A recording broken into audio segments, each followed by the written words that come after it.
Hi, and thank you all for joining us today.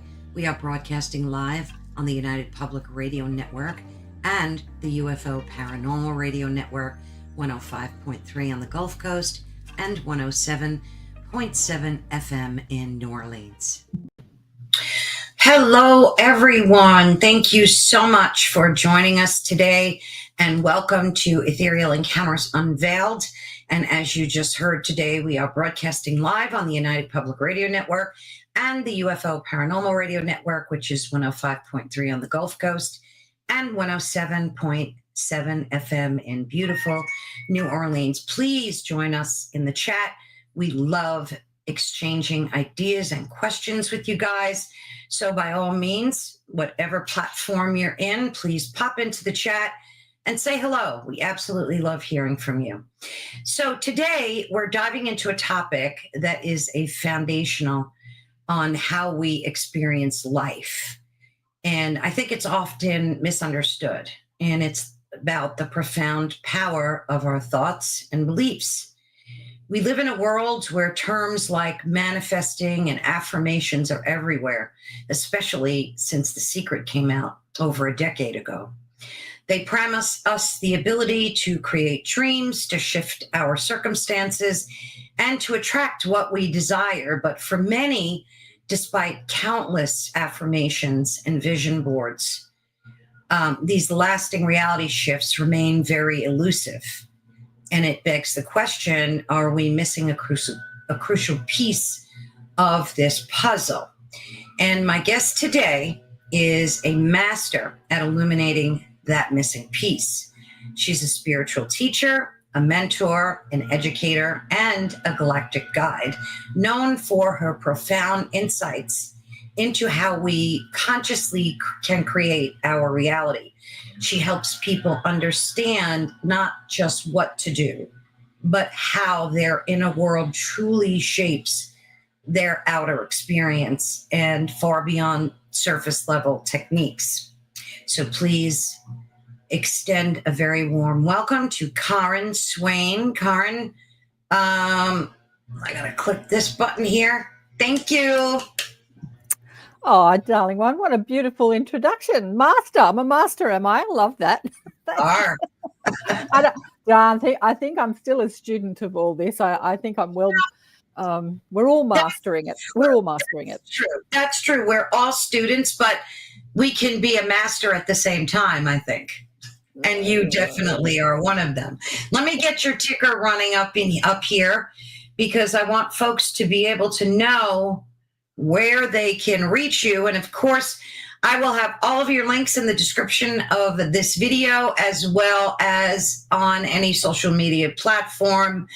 So thank you so much. And of course, we have to get your name clear. It's KAren, right? With a capital K. You did very well. You did very well. I was just seeing if it were streaming on LinkedIn, and it's working. Woohoo! I've never streamed on LinkedIn before, but I might get out of there. I don't know if you can see the chat coming in from LinkedIn. We've got the ladies present. So listen, I must say, because I'm streaming on a couple of my platforms as well as your platforms and the United Public Radio platforms. I did my own show the other day on my show, and I came off after an hour and a half, and I thought, God, I never tell anyone where to find me, both on the streaming platforms. And so let's tell people where to find you too. For those people that are listening through the radio network, if they want to actually watch the videos, where can they find Ethereal Encounters Unveiled? Thank you so much. Well, of course, I have a website that's etherealencountersunveiled.com. And I also am on YouTube and Facebook, all under the same name. Basically, anybody could reach me any way that they like. They can also email me at etherealencountersunveiled.com. And how about you? Yeah, well, the same thing. I've got the YouTube, the Rumble, Odyssey. I'm loving Odyssey. People check out Odyssey. I always plug Odyssey. Odyssey is a smaller video platform. It's a blockchain platform. And unlike Rumble and YouTube, they have taken off all their ads. Like with YouTube, lots of people advertise because they make money. I don't advertise, and YouTube has like crushed me because they don't make money out of me, so they don't show my shows to anyone. So with Rumble, it's the opposite. If you have to pay to take the ads off, so there are ads all over my shows on Rumble. But I kind of like people to have the freedom of watching a show without being interrupted by a lot of ads. And Odyssey is a platform that's taken all their ads off, all the Oh, wow. So yeah, and of course we're streaming on Facebook and LinkedIn, and you're streaming on Twitter as well. Yes. You've got your Twitter account, and I've got my Twitter account. I've got a few Twitter accounts. I've got ATP Media, and I've also got KAren Swain on Twitter. I think that when Twitter started years ago, I started about 5 different Twitter accounts. But yeah, it's funny. People think that just because you're streaming, you have a podcast, that you're making all this money, and people don't realize, not to digress, but we don't really make any revenue. So, it's important for people to know that we're doing this as a passion project, really. Now, absolutely. What is Heidi saying here? Say hello and goodbye to Tim, and what's that all about? Tim and Joe on Paranormal Insight. I don't know. Heidi watches all the shows. She's in the know. You're in the know, girl. What's going on? She is in the know. Love her dearly. She's such a cherished soul, and we're very grateful for her. That's what I have to say about that. But so we, of course, I'm going to have all your links to wherever folks can reach out to you if they need to. But I wanted to dig into this topic with you today because the conversation centers on like moving beyond these manifesting affirmations to truly understand how to like shift your reality. So like many of our listeners are familiar with all these affirmations, and again, because of The Secret, and I'm sure they've tried them all, probably diligently. And from like your unique perspective, what are the primary limitations of these affirmations when people use them, and why did we fall short? And and I'm guilty of that too. Like I will watch everybody's different techniques about how to master these affirmations and what to do and what not to do and what to say and what not to say. And honestly, I kind of gave up on it because I'm just relying now on my own intuition, my own intuitive vibrancy, frequency, that kind of thing.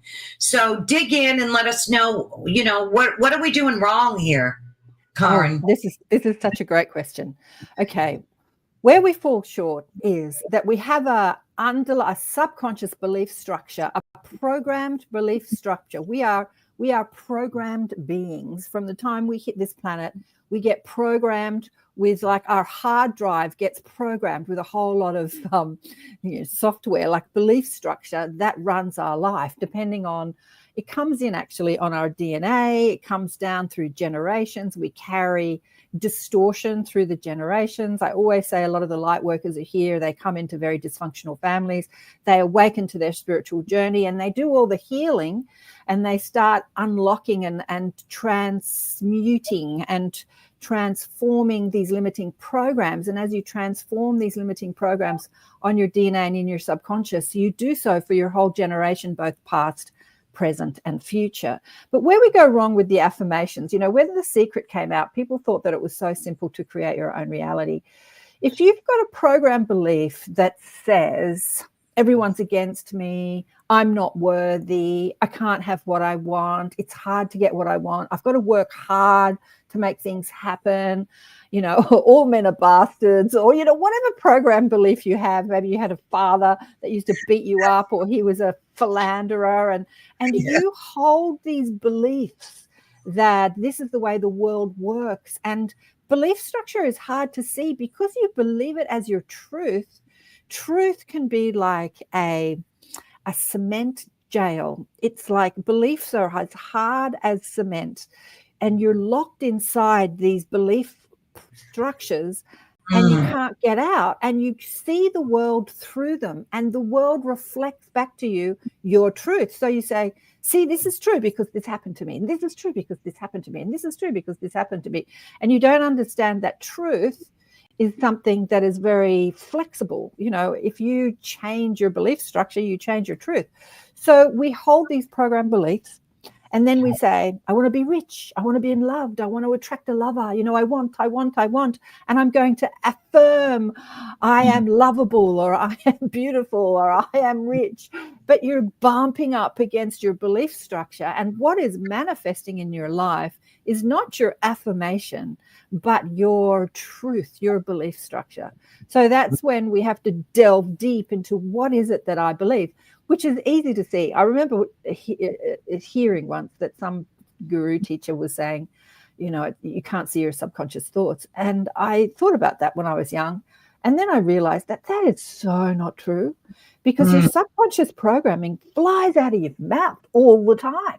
You might not be aware of it. The spiritual awakening journey is about being aware of who I am and what I believe and what is possible, and what is possible not only for me, but for humanity and for the planet and for the cosmos. How far do you want to go out? But I remember thinking at the time, I was a young girl, you're sitting around a cafe or a bar with friends, and you're listening to people's program beliefs fly out of their mouths. Like, I want to attract a boyfriend, but all men are bastards, and you just hear it. You just hear it flying out of people's mouths all the time. So it is that deep dive into what is it that you truly believe. And again, if you can't look to your subconscious programming, look at what you've created in your life, because what you have created in your life is a reflection of what you believe. Yeah. So if you're bumping up against limitation, that limitation lives within you, not in the world. It lives within you. So if you're finding it hard to make money, or if you're finding it hard to, do this or do that or whatever. But I think that where most people go wrong, and when The Secret came out, I was so excited, KAren, when The Secret came out, because I've been teaching this stuff, and my daughter is like, mum's all woo-woo, she wanted to fit into the mainstream world, and she didn't want a woo-woo crazy hippie mother. But she had one, whether she liked it or not. Anyway, and then 2006, The Secret came out, right? And all her little girlfriends, where was she? I think she was about 15 at the time, who were thinking about boys and shoes and looking good and looking in the mirror and spending a lot of time looking in the mirror. Yep. I remember, one of her little girlfriends who was just devastatingly beautiful. Like, every time you looked at her, you took your breath away. But she did spend an inordinate amount of time looking in the mirror, this young girl. She's still very beautiful in her 30s. She was at dinner one night with me, and she's like, oh, I totally love The Secret. Like, it got to the younger generation. They got it. And I'm like, you do? And my daughter's attitude towards me completely changed. Now Mum was the master of The Secret instead of being this crazy. But again, The Secret, hello from Toronto. The Secret was very, actually The Secret was a well-rounded video or book, because it did talk about who we are as energetic beings. But people who are waking up are not thinking about that. They're not thinking about how they feel and how feelings and thoughts create your emotions. They're thinking about what I want in the material world, whether it is the lover or the circumstances, the job, the accolades, the appreciation, or the shoes, or whatever. They're thinking about the material world. And a lot of people said that The Secret was all about money. But it wasn't. It had a section on money, and it had a section on energy, and it had a section on healing, and it had a section, but everyone's focused on money. So when you watched all these sections, you sort of ignored all the sections, and you focused on, how can I get more money? How can I get more money? Money. How can I be rich? How can I get more money? Because it's a big focus that we have in the material world. But really what manifesting beyond affirmation is all about, it's not about what you want. Manifestation is about how you feel. People think that when I get what I want, I'm going to feel happy, I'm going to feel good, I'm going to feel satisfied, I'm going to feel fulfilled. That's so true. And really what we're doing as energetic beings, we are spiritual beings having a physical life experience, not the other way around. We're not physical beings having spiritual experience. We are energetic. We are energy, and quantum science, quantum physics is well, it's been talking about it for 100 years, but humanity at large is just starting to get it, like that we are energy. We are more space and energy than we are. Well, actually, we're not particles at all. When you dissect the particles of the cosmos, you find that it's all just energy and information whizzing around, protons and atoms, quarks, and whizzing around in space in a quantum soup of a unified field. And then there are these different forces, the strong force, the weak force. Physics speaks about it. And law of attraction depicts in quite a material way those forces. Like what are you attracting? What energies are you attracting? And so law of attraction says like energy attracts like energy. And how do you know what energy you're attracting? The way that we know what energy you're attracting is you feel it. You feel it. Our emotions are energy in motion. It is the feeling of the movement of energy through our system, and we call that emotion. So when we feel sad, we feel the frequency, the vibration of the energy that's moving through us. And funnily enough, when the worse you feel, the slower the energy moves, and the better you feel, the faster the energy moves. And so it depicts that in manifestation too. When you're feeling sad or bad, then manifestation is a lot slower. And when you're feeling joyful, ecstatic, blissful, peaceful, energy moves faster and manifestation happens faster.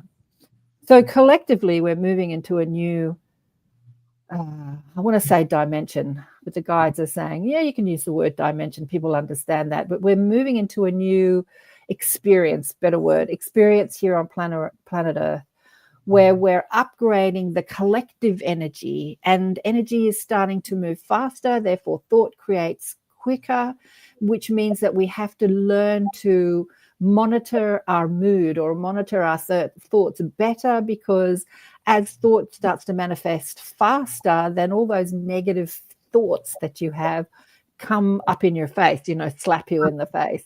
Oh, yeah. So just to make it practical, when you're finding, okay, so I lived out of the city for about 9 years. And then I had this idea of the city being crazy and crowded, and you can never find a car park, and it's all so chaotic. And I was moved back into the city. And I thought to myself, gee, I have to make peace with the city, because if I live inside the city with that sort of attitude that it's crazy and you can never find a car park, I'm going to have a really hard time. So I had to look at my beliefs, because I lived in the city and then I moved away from the city. And I'm like, oh, it's so beautiful being away from the city, away from the chaos and more in nature. And so when I moved back into the city, my experience of coming back into the city was that I could never find a car space, and I'd drive around for hours, and there was so much traffic and everyone was beeping at you, and it was like, it's chaos. But when I changed my belief, and I'm like, everything happens smoothly for me. I've got my parking angels, which find me the perfect park whenever I want it. Like, I changed my perspective, I changed my belief, and I changed my reality. And so for me, when I drive in the city, people let me in. I always find the perfect park. I never encountered traffic jams. I do try to avoid peak hour, but peak hours all day these days. But and looking at what I believe, like, I've got to drive somewhere at 5:30 or 5 in the afternoon, 6 o'clock in the afternoon, or even 7 o'clock when everyone's going out for dinner. The traffic's going to be terrible. Is that the reality that you're creating? Like, have a look at that. All right, the traffic's going to be fabulous. It's, I'm going to get there in time, and I'm going to find the perfect park. So just examining what you believe. And when you examine what you believe, how does that feel? Does it feel better to feel like life is working for you? Or does it feel, like, listen to what you believe when you think, this is hard, life's not working for me, I've got to work hard. Like, how does that feel? So we feel the reality of life by feeling the emotions or the energy moving through us as feelings or emotions. So what we're really doing as energetic beings is we're manifesting feelings or emotions. And when we are more deliberate at manifesting how we feel, what am I thinking? What am I believing? How does it feel? And what can I think or believe that feels better than that? Then life works smoothly. Like you just get into that energetic flow. I remember once a few years ago, quite a few years ago, probably about a decade ago now, a relative of mine died in New Zealand, and she said, take whatever you want. And I took a couple of pieces of her furniture and I had to ship them back to Australia. And then they arrived and I got a notification to go and get them. And going out to the international airport in a big city is one of the biggest, well, it's the biggest city in Australia, is always a chaotic time. But I must have been in a really good mood that day. Everything was flowing for me. And I remember I got in the car. I counted no traffic getting out to the airport. So I got there in record time. I parked right out of the front of this building. And I thought, this is strange. There's plenty of car parks. I walked into the building. It was sort of empty. I took a ticket. Instead of sitting there, when you go to these places, you sit there for hours and then they call your name and then you go up and then you sign a document or whatever. It all happened. I was there and back within half an hour. Like I couldn't believe how quickly, and like I was just in that flow. And I remember saying to the lady at the counter that I was talking to, there's no one here. Why isn't there no one here? She said, yeah, it's strange. It's normally so crowded. I don't know why there's no one here. It was just a really strange experience of being in that flow where expectation says that it should take a long time and it's going to be crowded and you're going to have to wait and you're going to experience traffic. But that just didn't happen. It was like I was in a parallel universe. But that's what can happen when you get into that flow of good feeling. Like everything just starts lining up for you. Everything starts lining up for you. That's so true. I've had many instances of that myself. And what about when you're with people that are the exact opposite and all they do is negativity?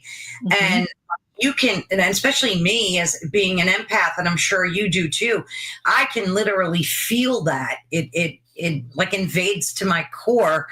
And it's difficult to be around them because they're creating a reality and it affects you. So it's very hard to like fight that. Well, okay. I'm going to use you as an example. Are you aware of what you just said just then? I think so. Let's go over what you said. When you're around negative people, it affects you, meaning me, it affects me, and it's very hard to fight that. Is that the truth of what you want to live, or is that a truth that you've been living? Like when I say examine your beliefs, let's examine that belief. Is that something you want to continue to believe, or can we change that? I don't know. I've tried. Like there's one person in particular that I've known for quite some time and love her dearly. Very good friend. And sometimes she's so negative and in a state that even when I try not to let it affect me, like I will put the golden light around myself and do everything I possibly can, it affects me. And I try to get her out of it. It just doesn't work. Again, let's examine the beliefs that you're holding. Because remember when I said at the beginning, we can't see our beliefs because we're locked in this cage of our truth, and our truth reflects back to us like it's reflecting back our truth. And so we say, well, this is true because this happens. Like that's how we create our reality. So when you look at what you believe, so it affects me, and I try hard not to affect me, but it affects me every time. That's the truth that you're living. So in truth, who this person is somebody who's engaged in negative thinking, and who you are is an empath, is a sensitive, is a light worker who is aware of the frequency of belief or thought. So you're aware of it in yourself. Sensitives are aware of it in themselves, and you're also aware of it in others. The thing is about law of attraction, like attracts like, is that you can only really be highly aware of the frequency somebody else is emitting because it is a match to the frequency you have. So when someone is upset or annoyed, and then you get upset and annoyed at them being upset and annoyed, you're now matching their frequency. I'm upset and annoyed because you're upset and annoyed, and it's pissing me off because I'm sick of your crap. You're now matching her frequency, right? And when you match her frequency, you feel it even more intensely. You feel you're upset and you feel her upset. And for an empath, it can get overwhelming. And I've had this with so many of my clients and light workers who are empaths, and they don't realize what they're doing with their energy. They feel sensitive, so they feel emotion or energy, set immensely, more exaggerated. And then they get upset at the negative feelings, and then they're like a holy mess because they're feeling everybody else's negative feelings. I mean, this happened to me in my 30s when I started to expand my field and expand my psychic abilities, and I was doing healing courses. I've never really been a fan of the supermarket. I was there yesterday. The thought that I have most of the time is, get me out of here. I want to go home. I'm not a big fan of big shopping centers. But anyway, every time I'd go to the supermarket, I had expanded my field so much that I could feel everyone and everything. And it was totally overwhelming for me. So I was a real victim of being a sensitive or an empath as I expanded my field. And what I realized is I used to go to people and say, how do I protect myself? How do I protect myself? Like you said, I put a golden light around me. I put my wall of protection up. But all that is a belief that you're vulnerable or that you're in danger. And the dominant belief that is creating your reality is I am in danger in some way. It's not I'm protected. If you feel like you need to protect yourself, the dominant belief is I'm in danger. And the dominant belief that is manifesting is that belief. But that, not to interrupt you, but I've had psychics tell me that, like, I don't like going to Walmart because I get such bad vibes in that store. It's awful. So they recommended to do the golden bubble thing, picture yourself and do all that good stuff. And that's helped. I've done that, but you're right. It does make you feel like you vulnerable. Yes. So what's our alternative? Like you, KarenSwain, I was running from guru to teacher to psychic saying, how do I protect myself when I was in my 30s? Because I was so overwhelmed being out in the public. I just wanted to hibernate and be at home alone, rocking in a corner. I was like, oh, too hard out there, too hard. And really what I needed to do is I needed to clean up my own belief system because being young, I was still, I'm not good enough. I was still engaging in limiting belief systems. And I still do now. I mean, I'm not perfect, as I say, I'm not a master. I'm still a student of all this. But I had a lot more back then. And so I met Doreen Virtue, bless her heart. I loved her back then. Not such a fan these days. She sort of changed her tune a little bit. But she was like, Archangel Michael is going to protect you. Make sure you ask him to wrap the golden, blah, blah, blah. So many of them told me exactly that same thing. And it didn't help me, I have to say. If it does help you, it's because you believe it's helping you. Like, this is helping me. Absolutely. So your belief is the master in all of this. It's not what some psychic tells you. It's what you believe. If some psychic tells you something and you believe it, your belief is creating your reality, not what the psychic said. I think that's how voodoo works too, half the time, because how voodoo works on people because they believe. Absolutely. It's how, KarenSwain, it's how everything works. We are creators. We are genius creators, manifestors of our reality. And our beliefs is what is manifesting, not the world around us. I was talking about this with a client yesterday. I was thinking about this, and then I had the opportunity to speak about it with the client. And then I wanted to speak about it today. I was thinking about how the world affords everybody's belief system to be a truth. I thought about this deeply years ago. When you look out into the world and you look at the variety of what people can live on this planet, from the extremes, I was thinking about somebody like Michael Jackson, he was alive back then, who has created this wonderland. He's got a theme park in his backyard, He's created this life where he has a theme park in his backyard, and he created this sort of fantasy life for himself. How can one person on the planet live that and then another person live, sort of dying on the streets of Calcutta in a slum and everything in between? We live in these little bubbles of reality. We all are living inside our own bubble of truth and creating our reality according to what we believe. There is collective reality. We buy into collective consensus. and we experience the world through collective belief systems of what's possible and what's not. We buy into the collective belief system. That's another topic. So they're talking about how there are people that control collective belief system, therefore they can control humanity. I'm like, that's another topic. But we live inside these bubbles of our own creation. Whether we create heaven or hell, it is our own creation according to our belief systems. Even when we've created circumstances that look like illness or deformities or being incarcerated in some way. I'm thinking about a guy I saw speak at Anthony Robbins in 1995 who was jailed during the Vietnam War, and for 7 years he was in this prison cell that was not much bigger than a coffin. And he found a nirvana, he found bliss, he found freedom inside the physical circumstances of his life being horrendous. But he had the power of the mind and the power of consciousness. And instead of resisting his circumstances, he accepted them. And he also accepted that he's not his physical circumstances, that he is consciousness, he is spirit, and he could leave his body at will and fly around the cosmos and be as free as he wanted to be, and not just only focus on his bodily circumstances. And he did that so well. I mean, he had to create that because his physical circumstances were so bad that if he either died or he spent every day suffering.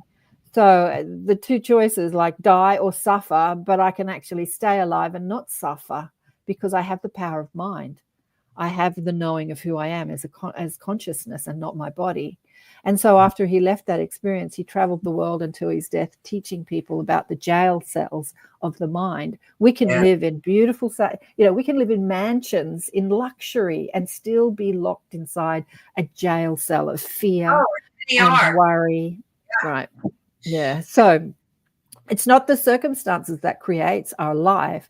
It's what we believe, regardless of circumstances. I remember doing an Abraham Hicks cruise in 2004, 2005, somewhere around the end of 2004.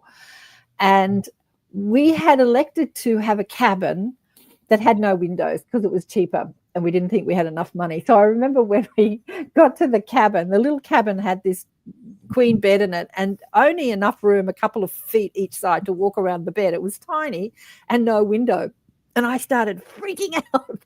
It's like, oh my God, I can't be in this room without a window. Like I went into sort of my chaos, right? And then the first session with Abraham Hicks and Esther Hicks was, have you noticed that here you are on this luxury cruise where everything is provided for you? You never need to think about anything. You don't need to think about what to eat or, everything's provided. The food is provided. The entertainment's provided.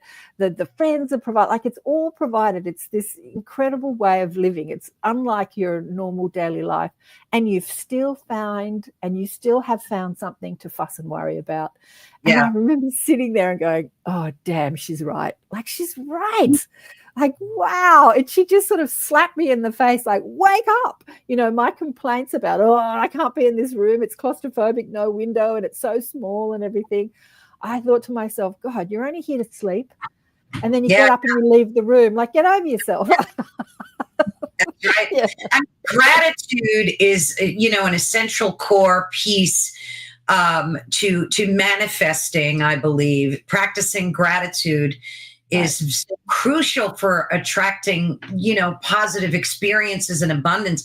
Like I start my day every day and I end it with gratitude. Even if I've had a difficult day, I always start it and end it that way. And it's changed me to my core, just being able to acknowledge that, being grateful for everything you have. Do you think that a lot of who we are is so deeply encoded into our DNA that, like, people talk about cognitive dissonance, and that's why people are stuck in their belief system? But I think it's more than that too. I really do. I think it's like part of a contract, like a soul contract thing, where it's just encoded into your essence. So does that make sense to you? Do you think that's why people get stuck and don't know how to get out? Yeah, I do. Yeah, it is encoded in our DNA. And in fact, what is encoded in our DNA for pretty much everyone, me too, Heidi says, gratitude, absolute game changer, is the belief in our limitation. And that is encoded in our DNA. And that is something we choose to have as an experience. Who we are in truth, beyond our beliefs, both our positive and negative belief systems, is we are pure, positive, infinite, creative source potential. Mhm. We are an extension of the creator, of the source, or God, or whatever vernacular or way of thinking. We are an extension of creative potential. We are limitless, infinite, omnipresent beings. We are spirit. And then as that expansion, we come into density and we come into this great limitation to have the experience that limitation offers, because the soul grows through experience, the limitation of daily life. So yes, the veil, as they call it, or the river of oblivion, or the veil of forgetfulness, is encoded on our DNA. It's absolutely encoded on our DNA. And as we come into these little baby human bodies, also what's encoded on our DNA are the belief structures of our ancestors. You know, they say, I think it's a biblical verse, I might be wrong, the chain of pain. What is the sins of the father are visited on the son. I think that's I don't know where that comes from.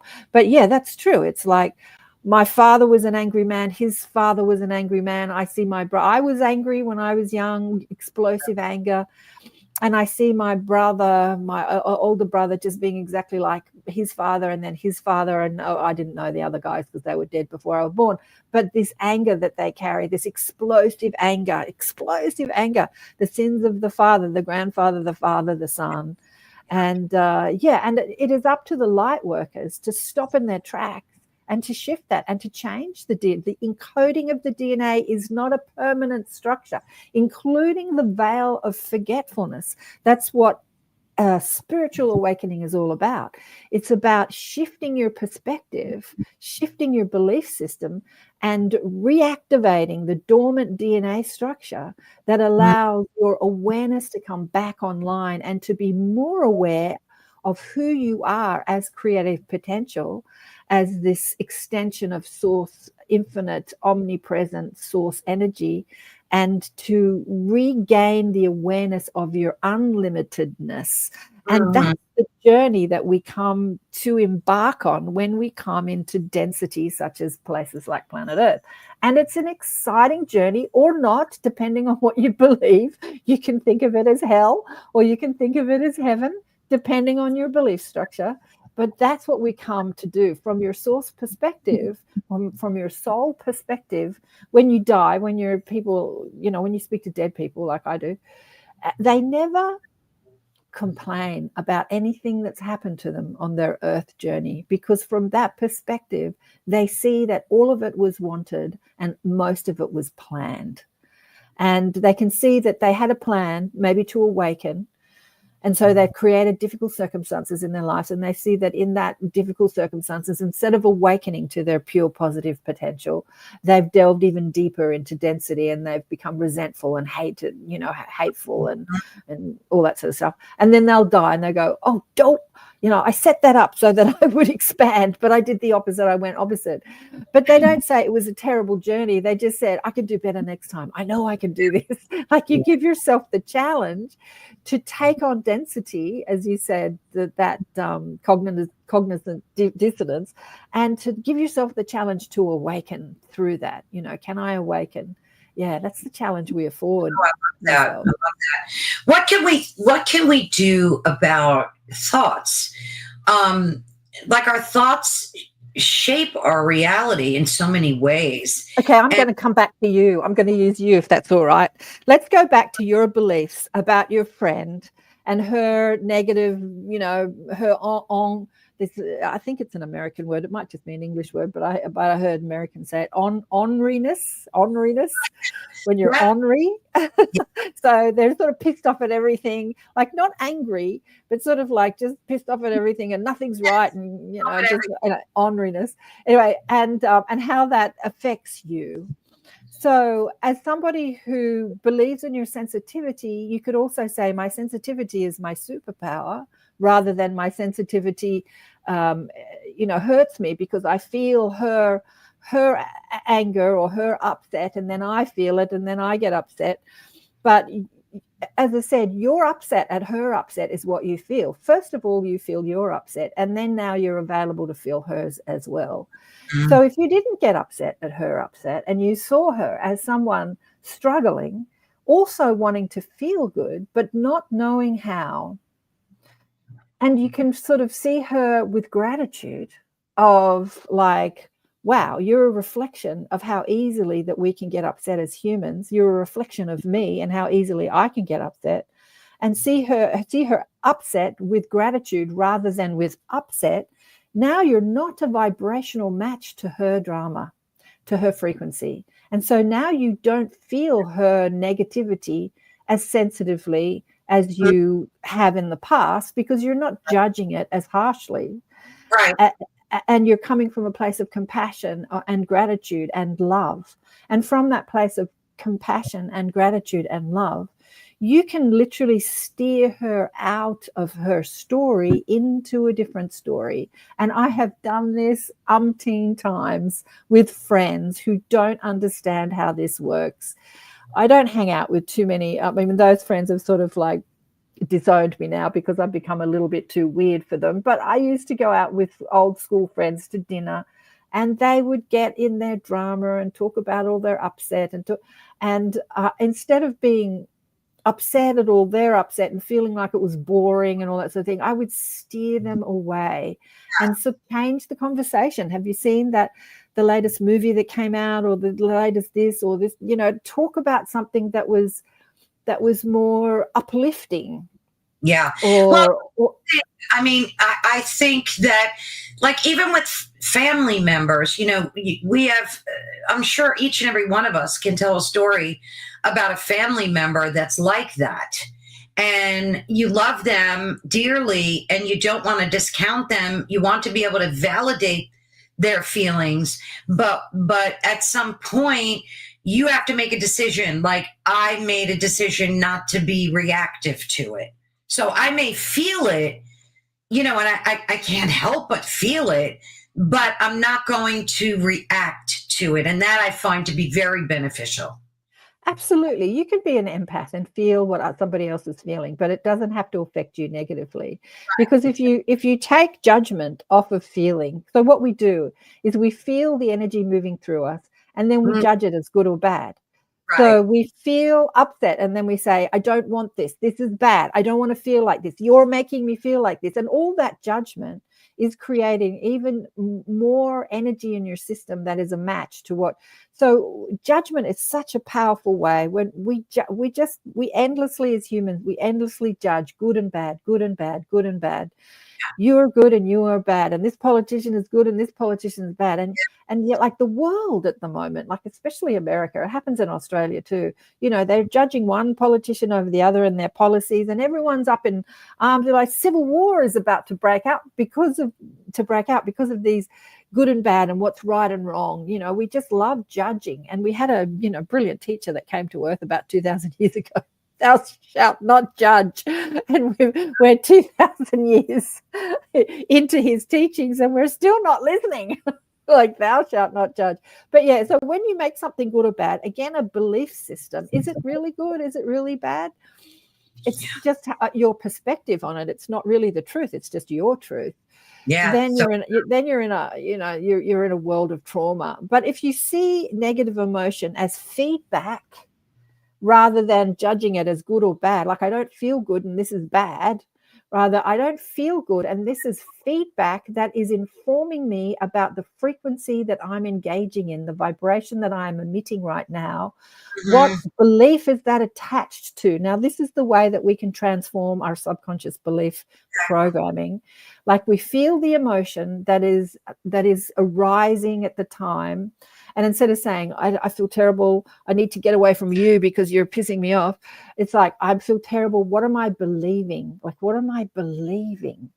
Am I believing in my own limitation? Am I believing that I'm overly sensitive and that I need to sort of move away from society in order to not feel the pain of the world? Yeah. Is that a belief? Is that a belief that I want to continue to hold? Does that empower me or does that limit me? Because again, we have choice, right? We have choice. Do I choose to feel powerful or do I choose to feel limited? And this world affords your choice. Like, there's no right or wrong. It's just, what am I choosing? So what can I choose to think or believe that's different, that will create a different feeling in me? And that's the power of being a genius, deliberate creator. It's in the moment. It's in the moment, in the moment.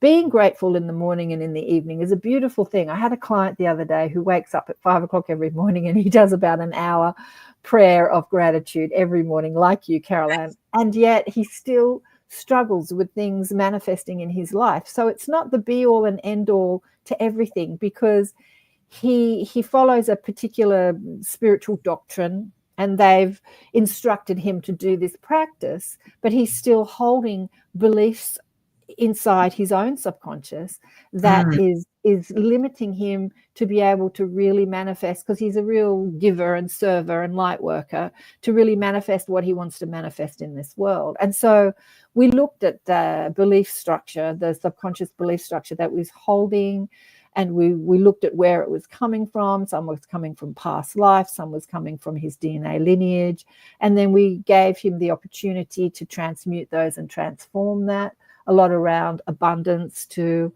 and the guides were channeling through the abundance structure and what that's all about. It was really quite a fascinating session, actually, because I get to enjoy it as much as my client, because the guides channel through me and I'm like, whoa, that's so amazing. Like, I just sit back and listen to them. I was like, oh, that's really cool.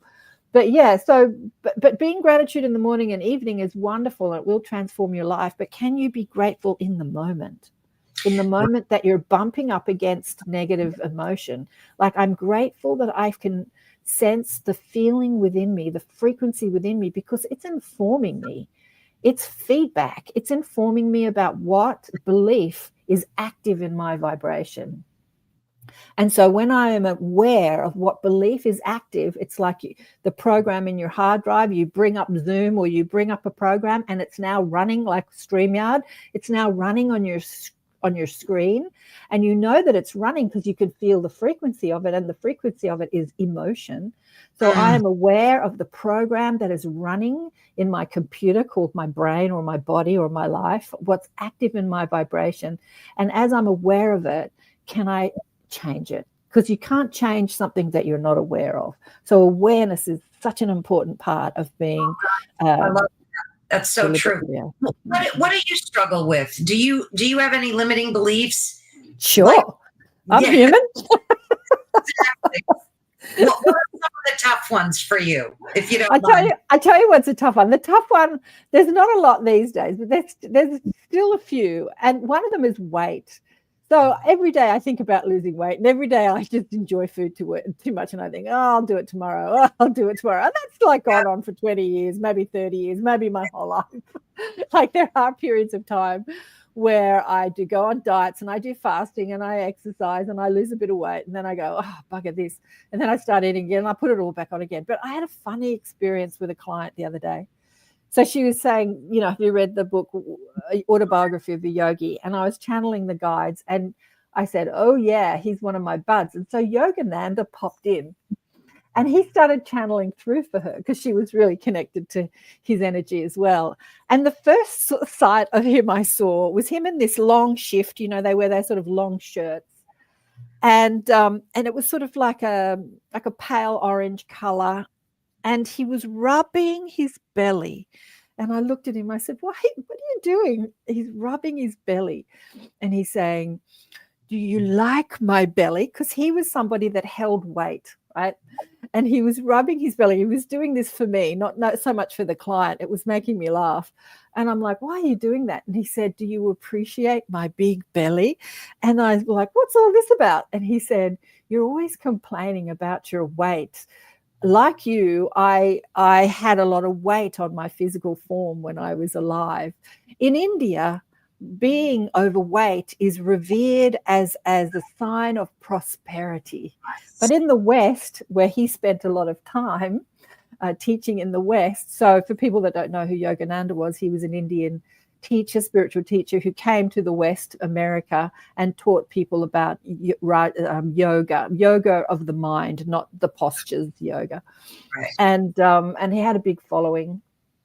And he said in the West, having weight on your body is not so much revered as being abundance and prosperous. It's more about being a glutton.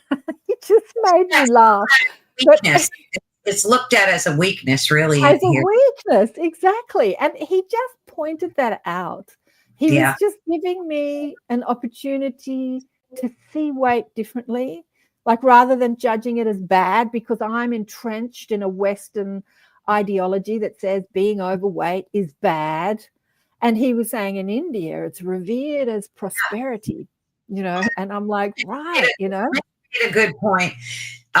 We should learn to release weight. We can find lost things, so never say lose weight. I like that. That's brilliant. I like that. Release weight. Or we can love being, like we can love the weight. One of the people call it one of the laws of manifestation is the law of resistance. I don't know if I'd call it a law, but people do call it a law. What you resist persists. And it's so true. When you judge something as unwanted, the more you focus on not wanting it, the more it stays in your life. Because what you push against pushes back. What you resist persists. And so the way to release, as Mish says, or let go of something is not to resist it, like I need to lose weight or I need to release weight, is to love it. It's to love it. Like, thank you. It's coming back to that gratitude. Can you be grateful for all the things that you dislike? Like, can you find a different frequency around what it is you're trying to change or shift? And I have seen this, KAren, in my life so many times that when I find appreciation or gratefulness for something unwanted, it totally changes, like almost in an instant. It's amazing how it happens because we're not taught to love what we don't like. We're taught to push against it, to try and change it, to go on a diet, to do this, like that's the way our whole medical system is structured. Fight the disease, fight the cancer. Yes. I remember my ex-husband's partner, who died at 49 of bowel cancer. And I found out at her funeral that her mother died at 49 of bowel cancer. I remember standing at the bottom of my driveway. She came to pick up my daughter one day, and she'd been through the cancer. She'd had the course of chemotherapy, and she was now in remission. And so she was celebrating that the cancer was gone. And then the cancer had come back. So she's standing at the bottom of my driveway, and she was saying to me, KAren, last time I got the cancer, I didn't really fight it. This time, I'm really going to fight this. And I remember thinking, it's the direct opposite. You need to love it rather than fight it, because fighting it is not going to cure you. And then she died, a year later. And I was really upset. She was such a lovely lady. It couldn't make me cry. But she, as I say, I found out that she died at 49 of cancer, and her mother died at 49 of cancer, and my mother died at 50 of cancer. And somebody had said to me, oh yes, very hereditary. She died because she got it from her mother, sort of thing.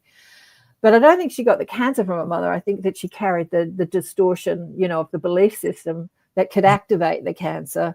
And my daughter used to say to me that her mantra in the mornings was, she was a beautiful, loving lady, absolutely beautiful lady, but her mantra in the morning was, I hate my life, I hate my life, I hate my life. Right?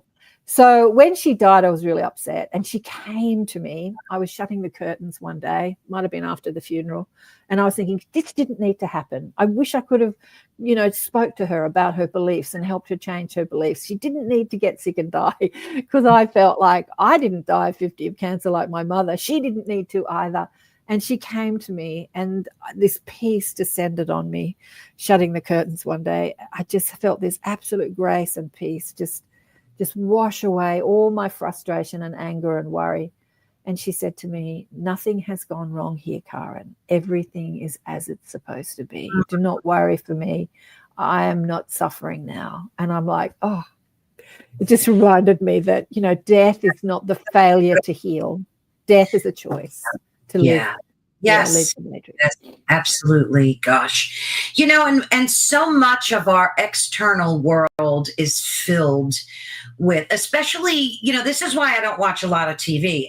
The pharmaceutical commercials are dastardly. Yeah. And I think only New Zealand and I forget the other country. I thought it might be, no, you get them too over there in Australia, right? You get pharmaceutical commercials? We do, yeah. We do, but usually only over-the-counter ones like Buscopan or hay fever tablets or stuff like that. Because we get the most ratchet pharmaceutical commercials here in the States.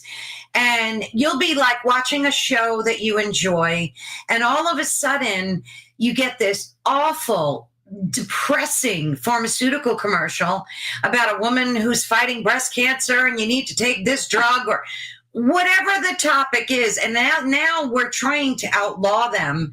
They are so toxic. JFK, no, RFK. I always say JFK. RFK is looking to, ban them in this country because he knows how toxic they are. And the pharmaceutical industry, owns the media basically. But the point I'm trying to make is that we live in a world where all of this external stuff is affecting us, whether we realize it or not. You're on social media, you watch television, all these things are affecting you, and thoughts, right? People think, think it, believe it, receive it. I don't think it works. As you were saying before, it's not that clear cut and simple. And as you've said through this whole hour, it's your belief system, your core belief system. So, well, it is that clear cut and simple, but most people are not aware of what they believe. Think it, believe it, receive it. Like think it, a thought is usually based on a belief, a program belief system that is running and that is active in our vibration, but it is a subconscious that lives in our subconscious, and then something happens and it becomes active. Yes. It's like, like someone rips you off, and then this subconscious program of everyone's out to get me starts to arise. Everyone's ripping me off. People are cheating me all the time. Like it starts to get active in your vibration, and then you get really upset. And think it, believe it, receive it. And so you receive what you believe. Yeah. It is that simple. But what am I believing? I mean, is that true? Are people out there to rip me off, or is that just a belief and I can change that belief? That's the key right there. Right. And I'm just wondering, like, for folks that are like starting this journey of wanting to, have to manifest better things in their life, what would be the first thing that you think they could do? Like, what advice would you give to somebody who's like awareness? Awareness first of how you feel, and then dropping the judgment on it being good or being bad. Right. I mean, usually when you feel good, you don't need to examine what you're believing because you're just enjoying the ride. Oh, I feel good. This is great. You don't need to sort of examine it. But if you're feeling bad, let's examine, like, be aware of how do I feel? And what is this feeling connected to? Like, what is the belief? How has, when you speak to people, when you do sessions with people, and they come to you with their complaint, and then you ask them to look at how many times has this happened in your life? Like, all the time. It just keeps arising and arising and arising and arising. It doesn't just happen the once. It's a belief. It's a program that just keeps playing. It's not like a broken record. It's on repeat. And so when you get them aware of how that is arising, and you find the belief behind it, then you can get them to examine that belief and you change it. Let me do it with you, like, because I hope you don't mind me using you as a guinea pig. Like, let's look at your experience with your girlfriend who's ornery and you feel sensitive. Like, what is the belief that arises when you're in her presence about you? What is the belief that you hold? I want to ease her pain. You want to ease her pain, but what is the belief that upsets you when you're in her presence? What attracted me to her in the first place? To be such a dear friend. Well, let's look at it this way. It's not that there isn't, but see, I don't act that way. So it's very difficult. Like, I'm not one of those people that bitch, moan, and complain all day, excuse the language, but I just don't do that. I never have. I mean, yeah, I'll complain if I don't feel good or something, but I'm not going to walk around griping and moaning and complaining about just random crap all day. So what makes me attracted to this? Yeah, there's a lot of good things about her that I love and adore, but this thing is out there and it's powerful. So I don't know. It's very confusing. So what thing is out there and is powerful? What's out there and powerful? Her depression, her negativity, her just the way she. Okay, so you're saying that this thing is out there and it's powerful. Actually, the truth is that this thing is in there. It's in you and it's powerful. So what I'm hearing is that I am not one of those persons who bitch and complain all day. I'm just not like that. So you have a judgment about her bitching and complaining all day. And that judgment says it shouldn't be. So you've got judgment on her even before you meet her. You have a belief system around her. You've got a belief structure. You've got a structure, a belief. You've got an image, an identity that you have created about who she is. And you can only meet what you believe. You can't meet somebody else. You can only meet the person that you believe she is. And you're saying it's out there, and I'm saying it's in you. Yeah. Because, and then you're saying every time I meet her, she does it, and so she confirms what I believe about her. But the belief is in you, not her. If you change your belief around her, you'll change your experience of her. I'm like flabbergasted at that. I am so going to try that now. Well, let's do it. Let's think about her in another way. Like, tell me a story about her that feels better than the one of she bitches and complains all day and she's a nightmare to be around. Like, let's change that story. Yeah. But so even if she acts that way, if I change my belief, it won't change her. It'll change. It will change your experience of her, right? It won't change her, but it'll change. You activate that belief. And so when she's in your presence, she bitches and complains because that's what you expect and that's what you believe. Right. There would be people in her life that experience her in a completely different reality. Oh, I never hear her bitch and complain. I think she's really lovely. Is that my problem? Like, that's my problem. But I'm hearing her bitch and complain. It's not like I'm picking it up. I hear it and I experience it. So and you judge it, and you judge it, and you judge it. And when you judge it, it cements it more in your belief structure. So what we judge, we bring into reality as a belief that's cemented in our programming. Like our thoughts become so hard. That's why there is this famous saying that a leopard can't change its spots.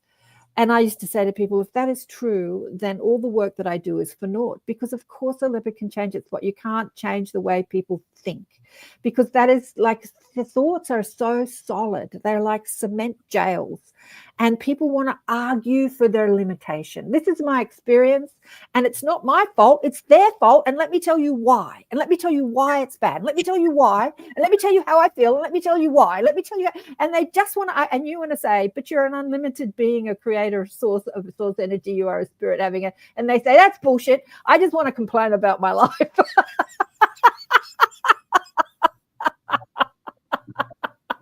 That's so freaking true. I mean, so let's find a different story around your friend. Yeah.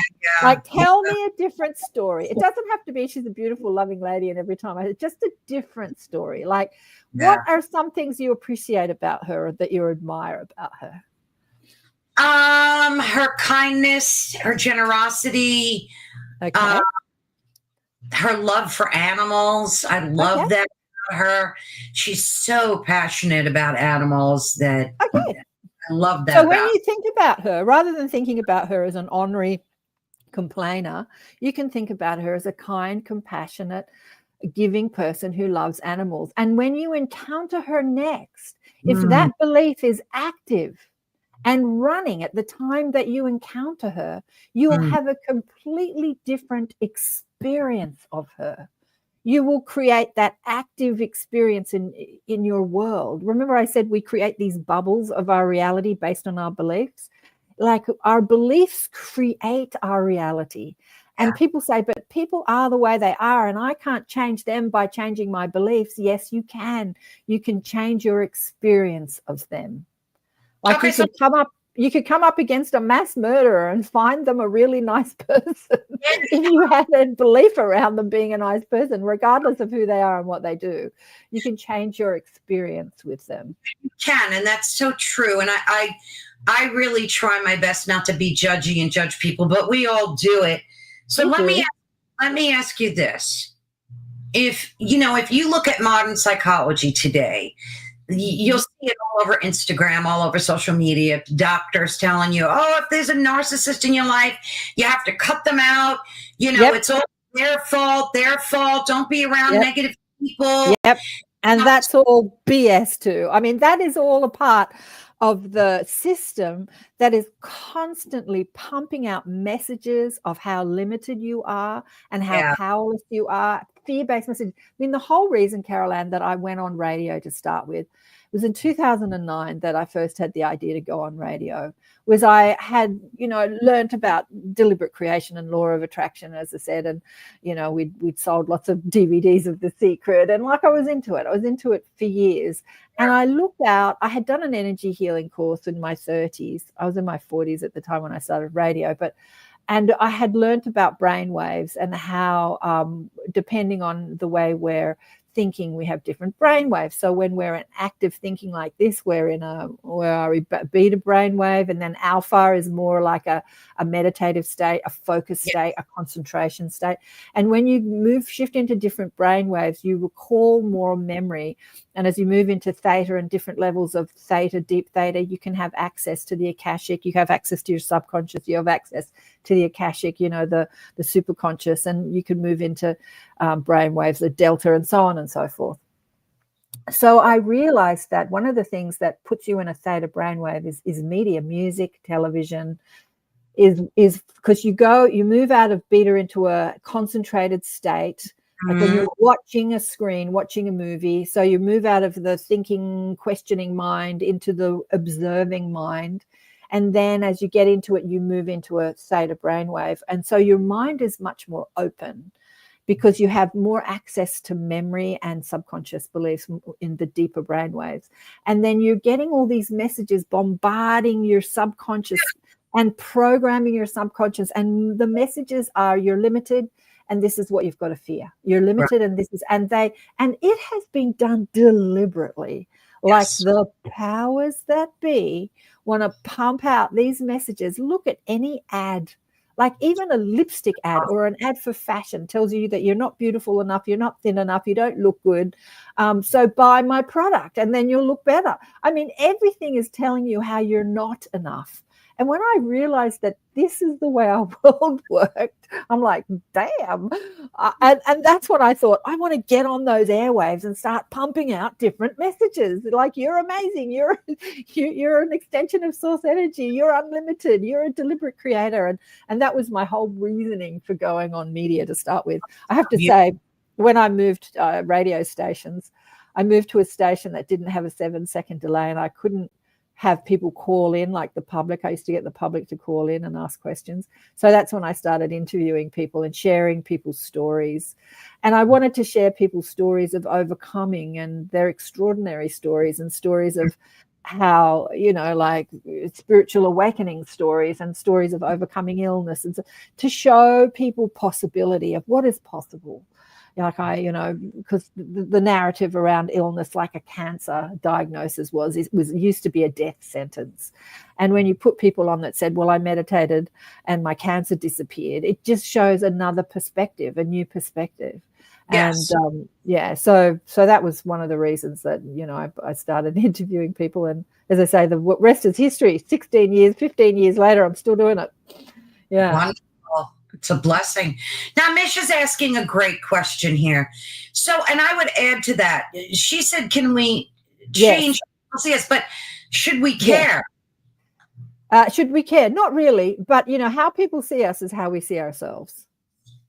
Yeah. And what we complain about. I mean, how we program how people see us. So we get together with friends and we complain about this and we complain about that. And they start getting an idea of our belief system, and they start seeing us through that smoke screen of what we're complaining about.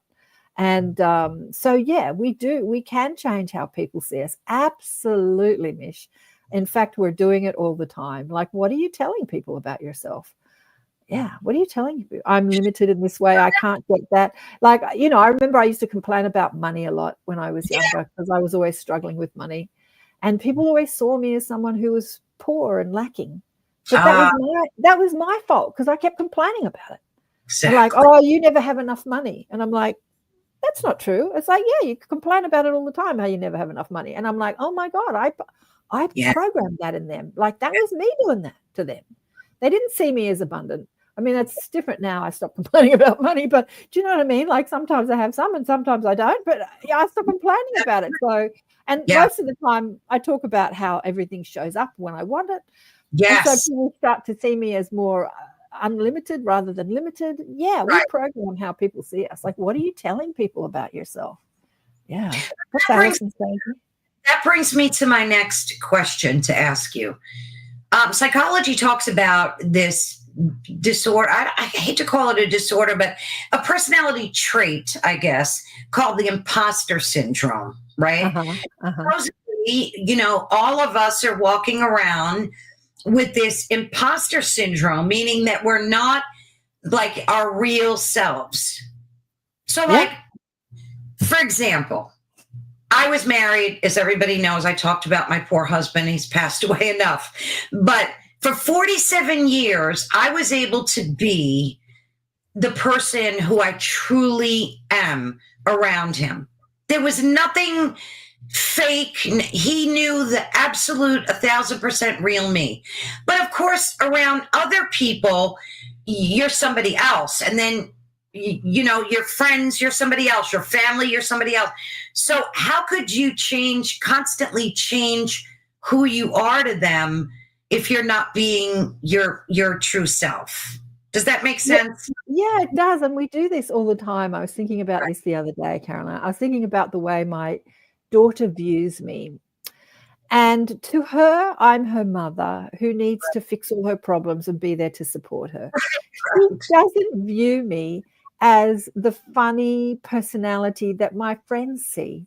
When and she doesn't see me as the young person who used to live on the edge of life. And like, she doesn't even know who I am because she views me as someone, and I think for the most part, she views me as someone who's quite somber, not really lighthearted.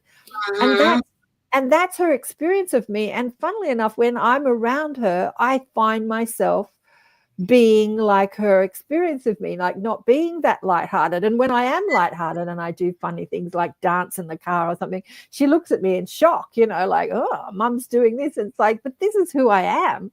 But she Right. doesn't see that because she's like somebody that's always wanting stuff from me. Can you fix my problems? Can you do this? Can you help me pay for that? Can you help me? Can I, like she's always asking, because her idea of me is mother, and mother is supposed to be there to support me and do the so yeah. And so we tend to acclimate, we tend to change depending on other people's views of us in the relationship that we have, like brothers and sisters. Like some people are totally different around their family because they've got judgments on their family, not understanding them, than they are around their friends. And so when they go into family situations, maybe they're not the light-hearted, funny, bubbly person around their family that they are around their friends, because they feel the judgment of their family on them and they're reacting to that. Yeah. We're doing that all the time. And I think it gets in the way of us being true to our genuine self. So like you hope that like you get married and you could be your true self with that person. And if you're lucky enough, you can. But I think that's one of the reasons a lot of people get divorced too, is because they're not being their genuine self. And then, you're living with this person and your self kind of unfolds over time, and then you get to see that you're really not a good match for each other. Well, I don't know. Who's the genuine self? I remember once years ago, a young girl said to me, I'm going to go to India to find myself. And that was, that's because we're close to Asia here in Australia. And a lot of people would go to India and sit in an ashram to find themselves. Yeah. And as humans, like, who are you finding? What part of your personality are you? You don't find yourself. You create yourself. Right. Like we are sparks of light. We are orbs of energy. We are an extension of unlimited, omnipresent, pure, positive, genius, creative potential. And then we come into these, mind, body, ego, personality structures. And then we decide who we want to be. So we're creating ourselves more than anything. Am I an intellectual person? Am I a funny person? Am I a somber person? What do I believe? Like, we're constantly recreating ourselves. So when you say your true self, like who is your true self? Like, who is your true self? I think your true self constantly evolves. I know I have over the course of my life. Right. I bet you're a completely different person today than you were as when your husband was alive and you identified as his wife. Absolutely. You're totally, having this show is completely transformed you. Having the conversations that you have with people on the show and learning and growing, and then you think to yourself, when my husband was alive, he didn't see this part of me, like this part of my curiosity and this part of my intellect and what I know now. And so who is the true self? Because the self is constantly evolving and growing and expanding. And And I like myself so much more today than I did when I was younger. I look better back then. I probably was more lighthearted back then, but I know a hell of a lot more now than I did back then. It's so true, isn't it? I totally relate to that 1,000%. Mish says, I think when you get married, you usually change your name, changing the vibration. That's such an excellent point, Mish. Yeah. We think that significantly changes your vibration. And let's see. Well, Wood said, are we who others see us? So even if we're being authentically ourselves around them, they will experience us as they are able to see us. That's absolutely true. Shirley. Well, Shirley, absolutely. People only experience us through their beliefs about us, and and nothing more. Yeah. I had lunch with a girlfriend yesterday, bless her heart. She's another Karen. She's a Karen. And we traveled together when we were younger. And she saw that sort of carefree, funny side. I have a memory of being in a taxi. Now, where were we? In South America. And I cracked a joke, and the two of us were in the back of this taxi, and we just cracked up and laughed like two teenage girls. Like, we were in our 40s at the time, like two teenagers just laughing and laughing. And so, her experience of me is different to what other friends, because we've had different experiences together.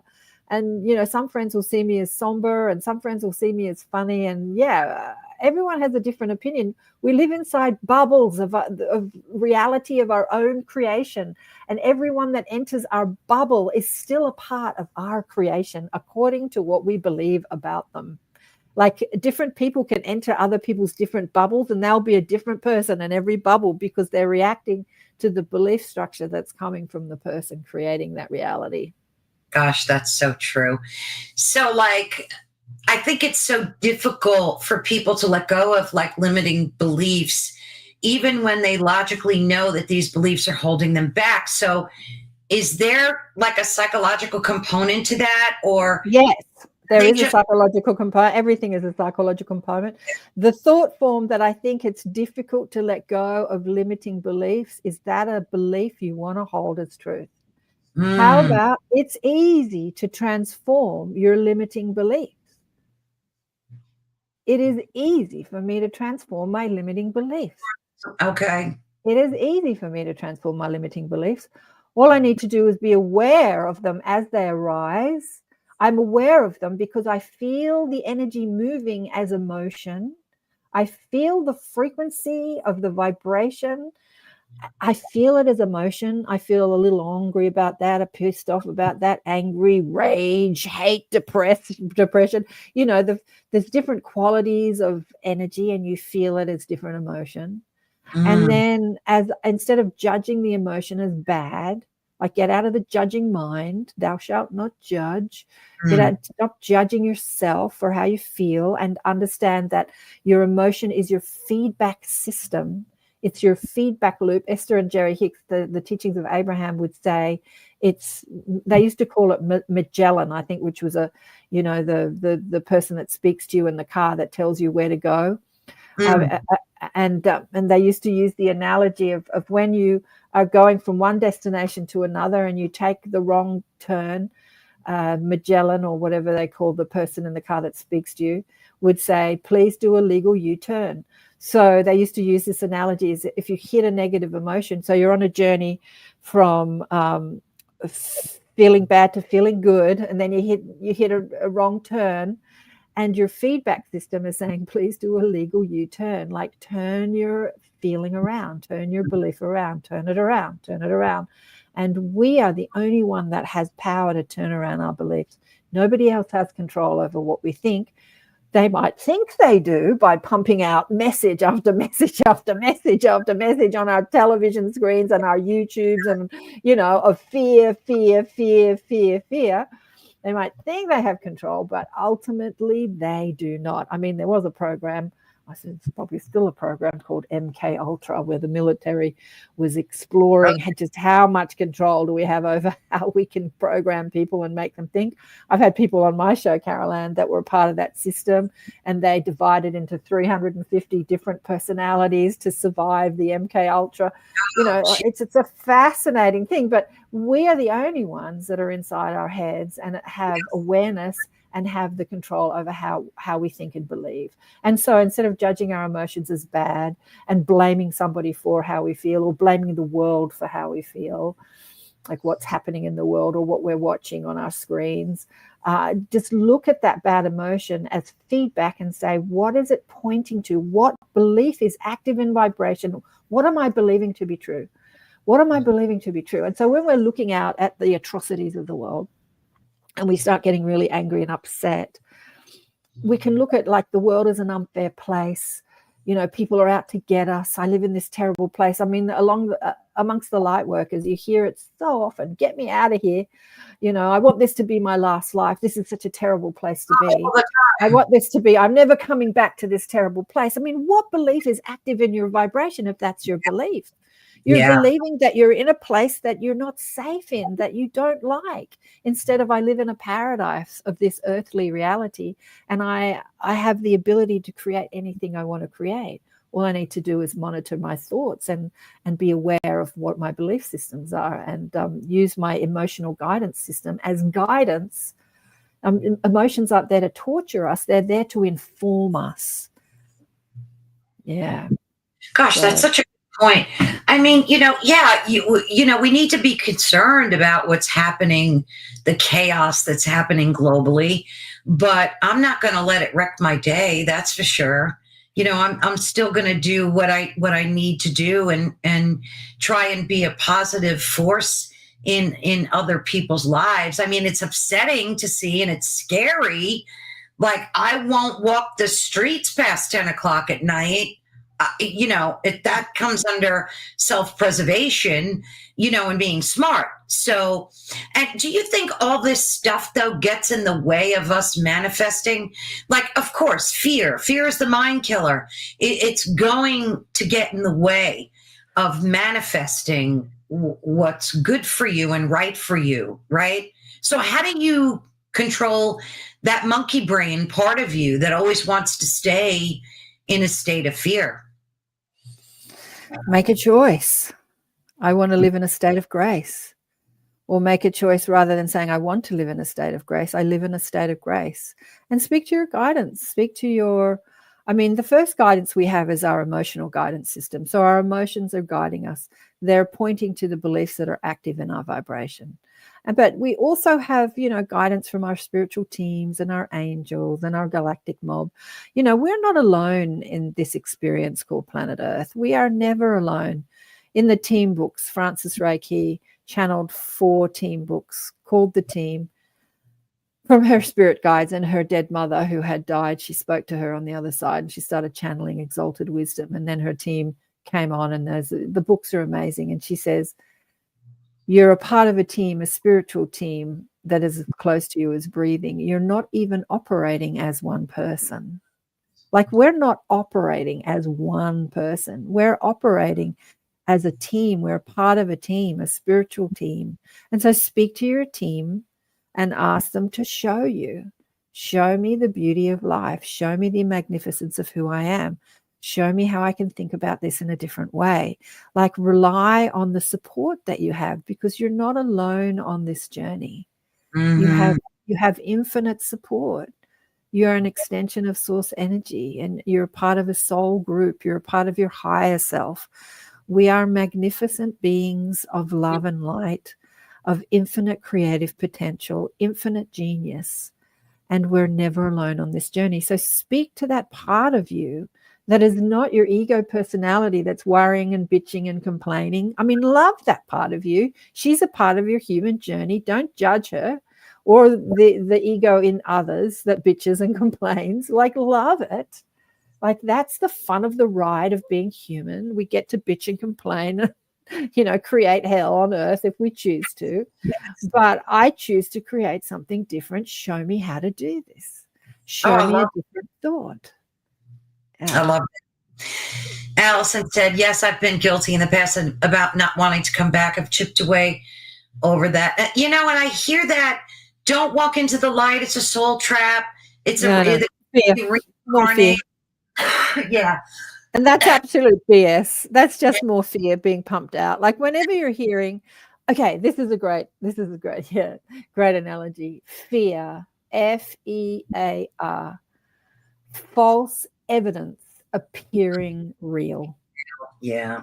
So anytime you hear a limiting thought or a fearful thought, it is evidence. It is being pumped out to keep you in fear. And it happens even inside the spiritual spiritual community. It's like, don't walk into the light. It's a soul trap.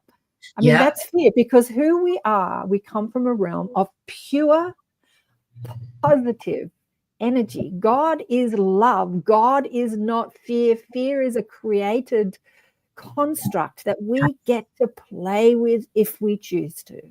But the truth, the only reality is love. That is all there is. Speak to people that have had NDEs. I mean, love, love, love, love, love. The matrix of all that is created, it comes from a matrix of love. It's all created from love. So when you hear fearful constructs like, don't go into the light, it's a soul trap, it's just created fear, and you can choose that if you want. Like, you can have that experience if you choose. You have unlimited potential to create anything you want, hell or heaven, depending on what you're choosing and deciding. Like, what am I deciding to believe? Is that what I want? Because it's not right or wrong. It's just experience. Like, we can't get caught up in this judgment of that's wrong, that's fear, and fear is wrong. Fear is not wrong. Fear is just another experience we can have while physically incarnate, or even in astral realms. But it's an experience, and it's an experience the soul is wanting, because we come from a realm of pure positive energy. And when we're swimming in bliss, we don't have the opportunity to know what fear is. And so we come into these earthly experiences like, bring on the fear. I want to know what it feels like. Bring it on. Yeah. But and then when you've had enough, you're like, okay, I've had enough now. I've had my fill of fear. I'm going to change. Yeah. I wanted to ask you about thoughts, because like I'll see this all over social media. People will go, okay, think about an elephant. Don't say anything, just think about an elephant. And then they would go, well, who said that? You heard it inside your head. Did that come from you? Who whispered that to you? So where do you think our thoughts emanate from? And are they powerful enough to do us in if we let them? Where do you think our thoughts emanate from? I'm contacting Deepak Chopra. I mean, I know he's still incarnate. Doesn't mean I still can't talk to his infinite intelligent consciousness. Everything emanates from consciousness. And he would say, where does the thought live inside your brain? It doesn't live inside your brain. It lives within you or outside your brain, because we live inside the soul. The soul doesn't live inside us. I know that's a construct that's hard to wrap our linear human brains around, but we live inside God. God doesn't live inside us. Like we're inside this matrix called God or soul or higher self. But yeah, that is all consciousness. It arises from consciousness, and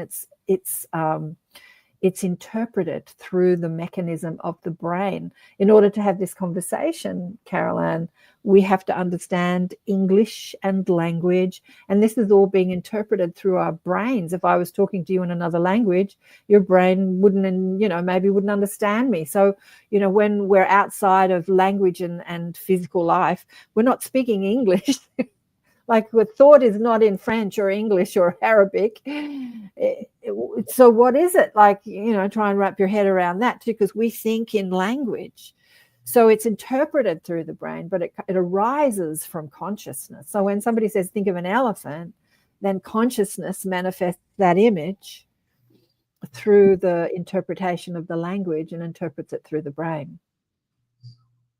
Yeah, I think that's such a great way of explaining it. So a lot of people think your thoughts are in your head, and they're not. So how powerful okay, because I've also been seeing a lot of this. People are taking water and they're doing things with it to manifest.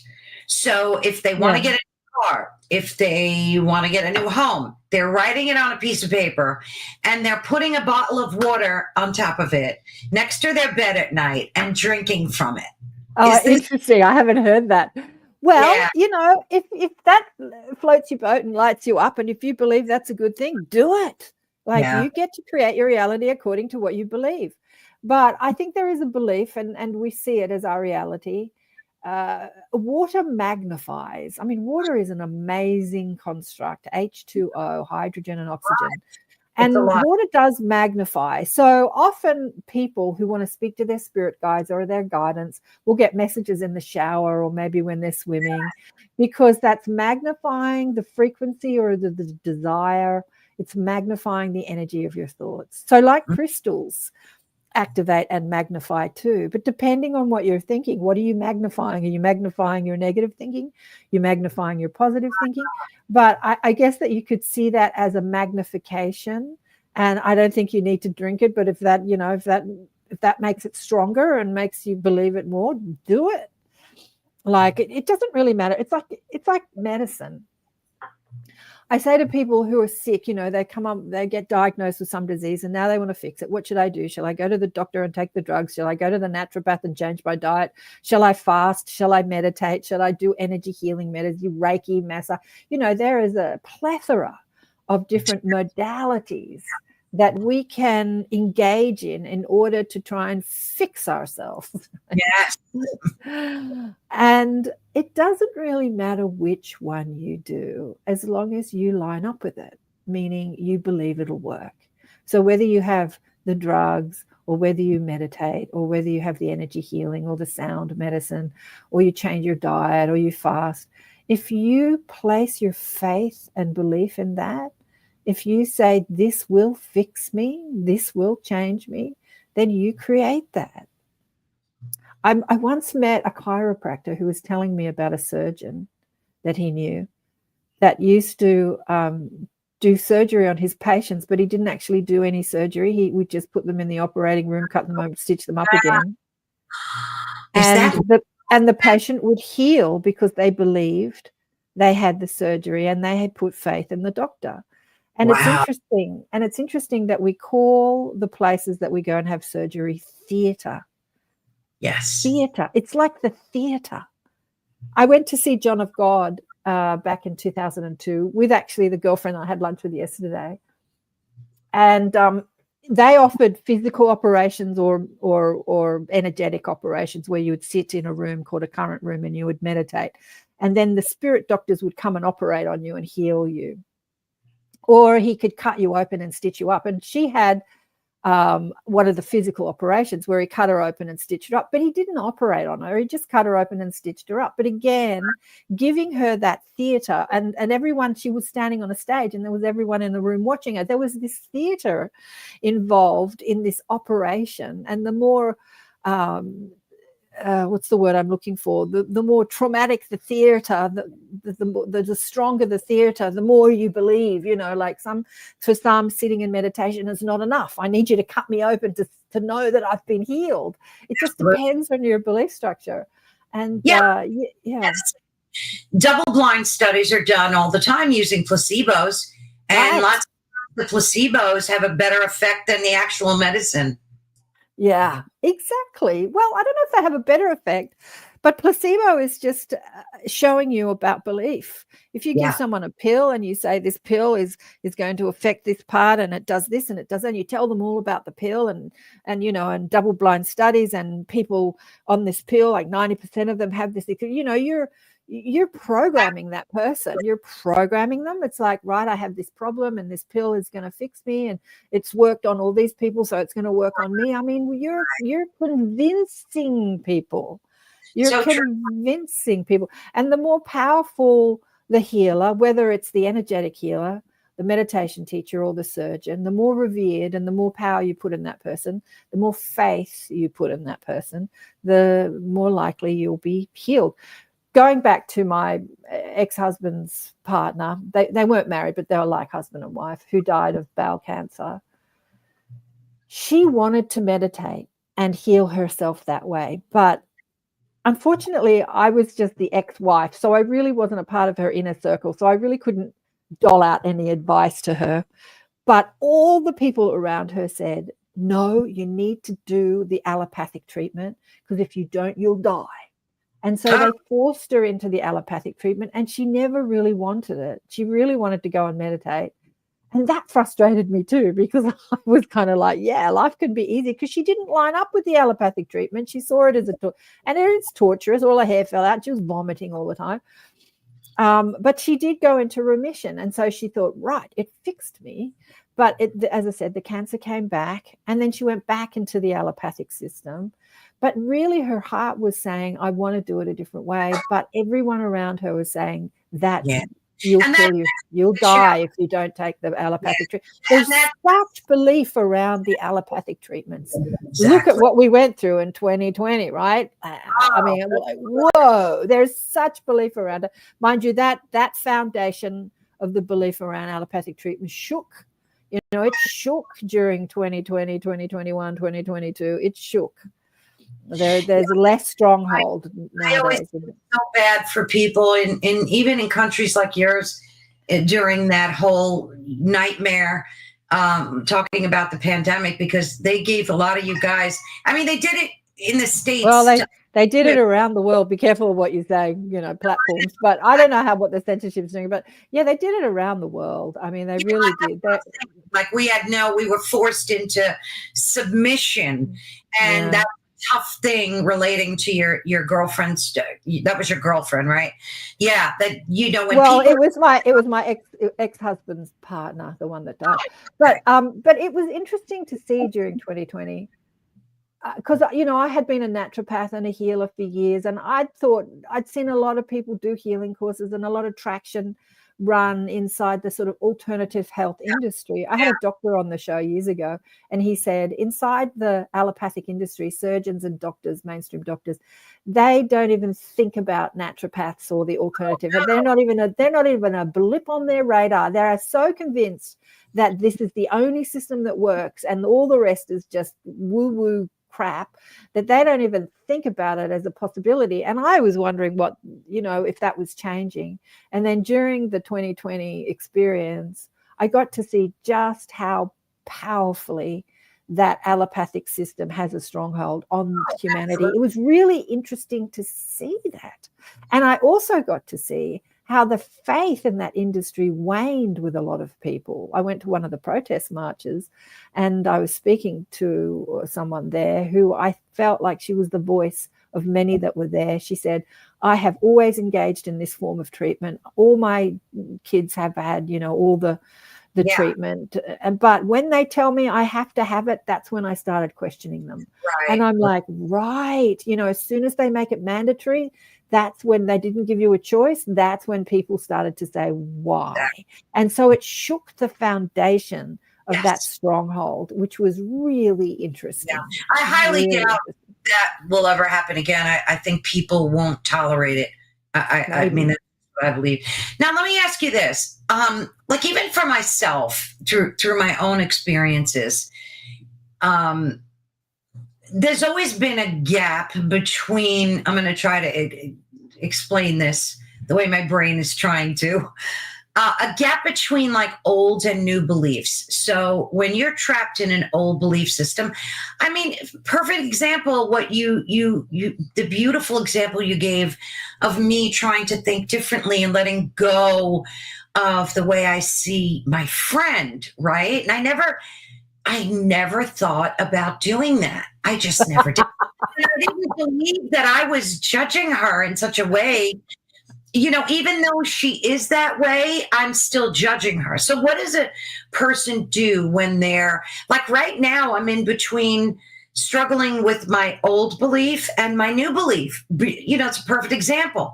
So like, I'm convinced of what you said, but my brain is still saying, yes, still negative. She's still bitchy. She's the one. It's not up to you. So like when you're in the middle of that struggle, like, I know there is a transition time. I remember saying just before I answer that question, what do you do when you're in the middle? Let's hang on to the question. What do you do when you're in the middle of the struggle between transitioning from one belief to another? Let's do a station ID break.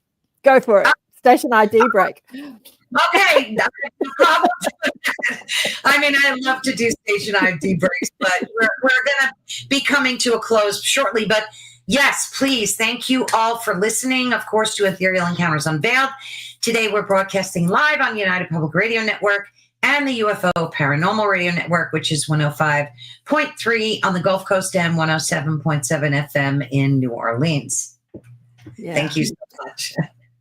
And you're chatting with KAren Swain today. We're talking about deliberate creation. I'm going to answer that question. What do you do when because, when you shift paradigms, when you have a paradigm shift, so you have a paradigm, a belief structure that is your whole world, that is how you see the world, what you believe and how the world presents itself to you based on what you believe. And when that foundation gets rocked, right, that foundational thought, you're in this sort of transition period of feeling very unstable and questioning. I mean, that's such a great, because you're like shaking things up a bit.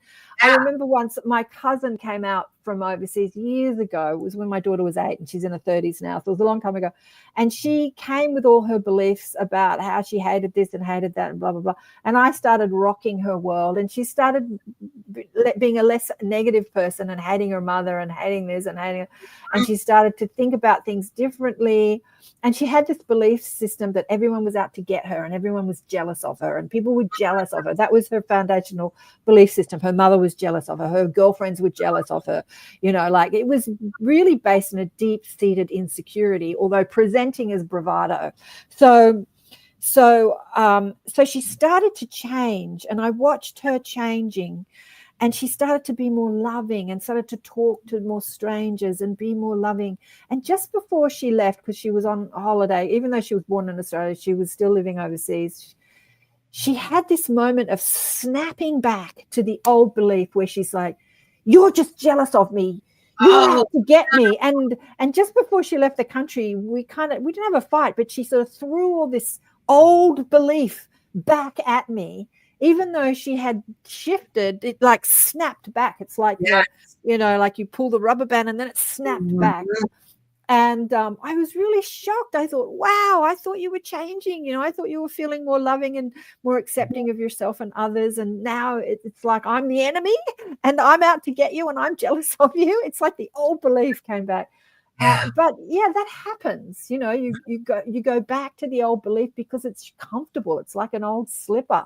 It's one that you've worn. It's comfortable. And when you step into a new belief, it's like a new shoe. It kind of hurts for a while until you get used to it. You know, and you have to sort of ease yourself into it and become comfortable. That's why repetition, like your practice of constant gratitude, that repetition of when you change a belief, you have to keep practicing the new belief because the old belief is going to snap back in and slap you around. But then if you're aware of it, like awareness. So there's an analogy of like when you travel, when you live in a house for many years and you travel from your work to your house, there's a well-worn path. You can call them neural pathways. Some people talk about neural pathways. And then when you move house and you get in the car, it's like automatic pilot. You start driving to the old house because it's that default setting, that well-worn. Even though you're now living in a new house, you've forgotten that you live in the new house. You start driving to the old house. Absolutely. So that's the way that beliefs works too. And so you have to deliberately, that's why I call it deliberate creation. You have to stop in your tracks and change direction. Like, oh, I'm going down the old route to my house, you know, the old pathway, the well-worn default setting that says it's not good, everyone's out to get me, I never get what I want, I'm unworthy, whatever it is, that to the old house, I'm driving to the old house, but I now live in a new house. I have to change direction. Oh, life is good. I get everything I want. Everything's always working out for me. I'm connected to unconditional love. Life loves me. Life is good. You know, whatever belief that you come up with. But yeah, and you just keep practicing it until it becomes your new default setting. And I did that over money. Like I did it. Took me years. I used to look at the price at everything in the supermarket and always buy the cheapest. I think I probably still do that, but like always worrying about money. And it was such a default setting to worry about money. And you know, when you stop worrying about money, I think people want money, not because they want the money, the physical thing. They just want to stop worrying about money, to have that feeling of constant struggle, that worry. And I can't tell you how freeing, whether you've got money or you haven't got money, because sometimes I've got no money, but I don't worry about it. Exactly. And I feel free and I feel abundant and looked after and supported. And that is a much better feeling, like knowing the universe has got your back and that you're unconditionally loved and supported, and that no matter what happens, it's happening for you. And good things always, you know, things always work out for you, and good things always come to you, and money will flow. I mean, those thoughts and beliefs are so much more freeing than worrying about where's the next dollar coming from. I can't afford this.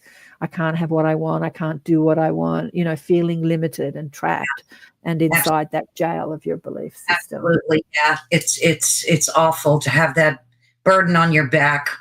And worry obviously isn't going to change your financial state. So, I mean, Right. Worry is manifesting the opposite of what you think you want. I mean, if we're manifesting through our belief systems, then worrying and talking about, so I belong to a group, I won't mention the name of it, but we're supposed to be visionaries or supporting each other, and we get together on a regular basis. I've sort of stepped out of the group, but there is this opportunity to share about our lives. And for the majority of the time, most people, even though they're visionaries and leaders in the conscious community, share what's going wrong in their life. And I just don't want to sit in a group and listen to people worry, sharing what's going, what I'm worried about. I mean, as visionary leaders, I think that we should share about possibility rather than, because we create through our beliefs and we create through repeating what.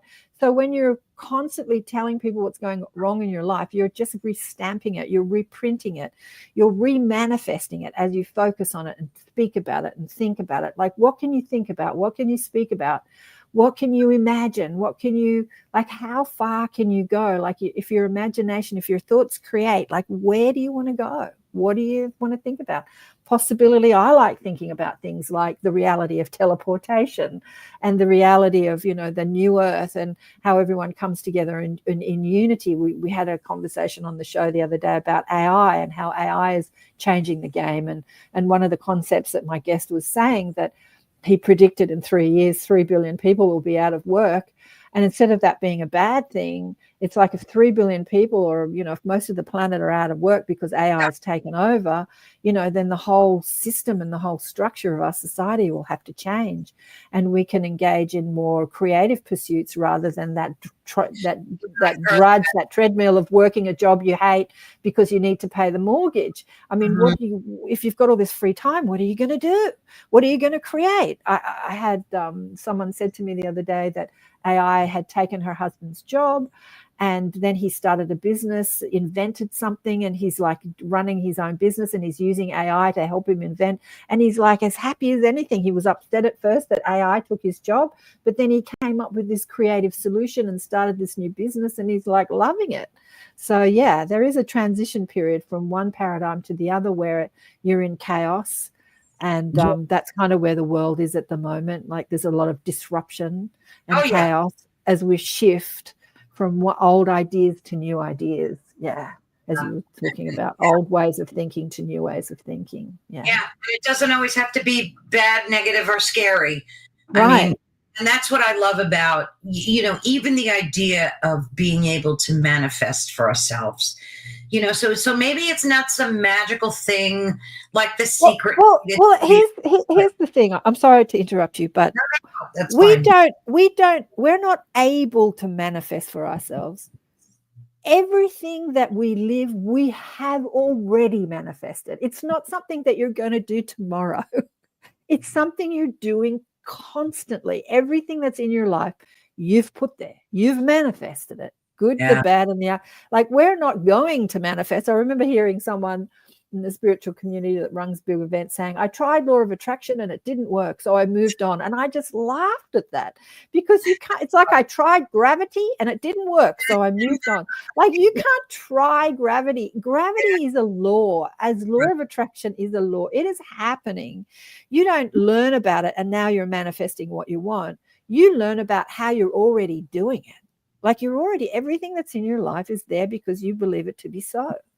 Yeah. Including your ornery friend. Yeah. It's funny. I interviewed someone I absolutely adored.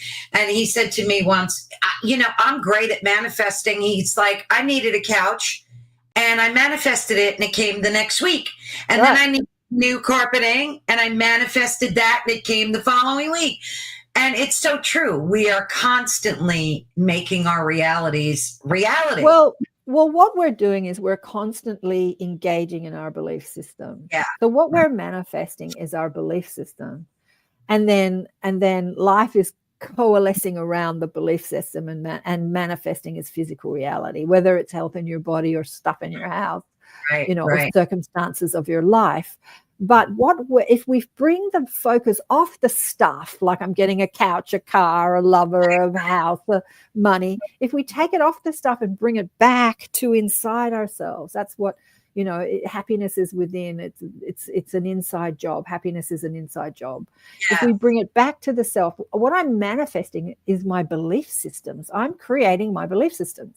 Like, what am I choosing to believe? What am I choosing to feel right now? What am I choosing? What am I choosing? What am I choosing? Like, bring it back to self.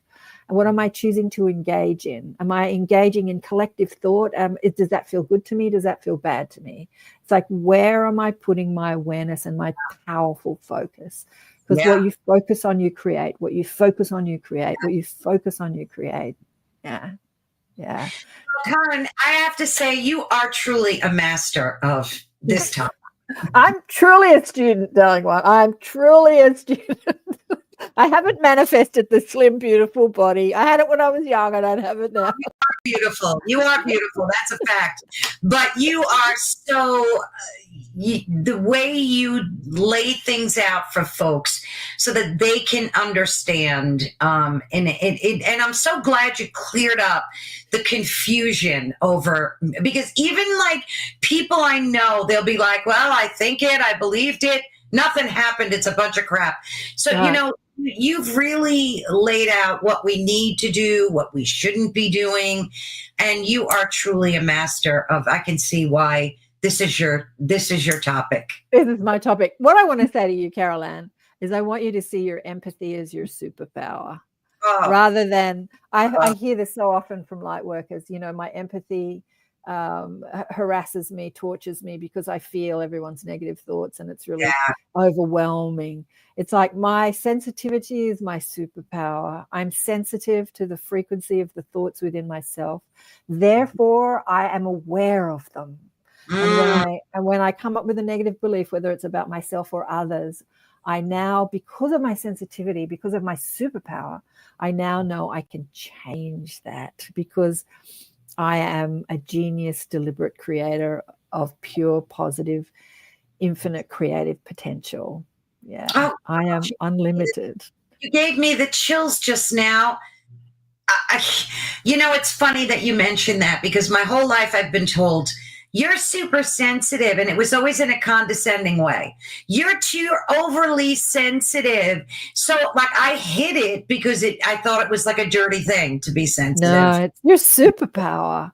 The thing is that if this system is the way that life operates, if you're not sensitive to how you feel and you're engaging in limiting ideas and you can't feel the limit, you can't feel the emotion, the feeling, then you're lost in the dark.